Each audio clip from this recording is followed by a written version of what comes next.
যে আপনাদের বাচ্চাদের জন্য চিন্তা করুন, তাদের হয়ে কে আপনারা সমর্থন দেবেন? যে এসে ভাটিয়ার কথা বলবে, যে এসে বাঙালের কথা বলবে, যে এসে হিন্দুর কথা বলবে, যে এসে মুসলমানের কথা বলবে, তারকে আপনারা গ্রামে ঢুকতে দেবেন?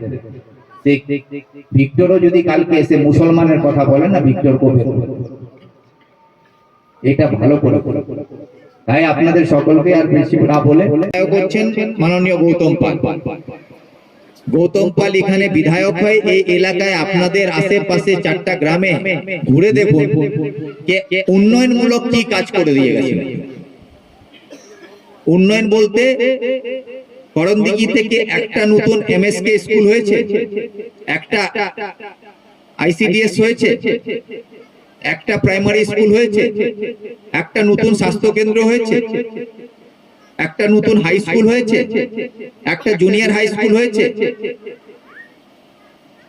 কোন নতুন যা আপনাদের গ্রামে যদি আজকে একটা প্রাইমারি স্কুল থাকে না, সেই স্কুলে হয়তো নীল সাদা রং হয়েছে, কিন্তু তার ভিতটা পুঁতে ছিল বিগত সরকার।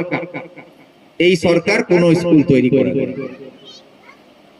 আজকে আপনাদের কাছে যা দেখতে পারবেন সরকারি ব্যবস্থা যতগুলো দেখছেন সেই বিগত সরকারের আমলে ছিল। নতুন করে একটা করণদিঘিতে আঙ্গনওয়াড়ি ওয়ার্কার হেল্পার তৈরি করতে পারবে, কিন্তু আপনাদের কাছে গল্প বলবে নাকি মমতার আমলে উন্নয়নের বন্যা বইয়ে দিয়েছে, আর তাতে আবার আমরা হাত তালিও দিই।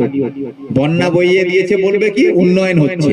উন্নয়ন বলতে কি লক্ষ্মী ভান্ডার দিচ্ছি, উন্নয়ন বলতে ফ্রিতে চাল দিচ্ছি, এই গল্পগুলো শোনানো হচ্ছে। কিন্তু এটা বুঝুন, এটা কিন্তু উন্নয়ন না। অনুদানের উপরে যে জীবনটা চলে, সেই জীবন অনুদান দিয়ে চালাতেও যায় না। অনুদান মানুষকে একবারই সাহায্য করা যায়, অনুদান একবার দুবার। আজকে এখানে বস্ত্র বিতরণ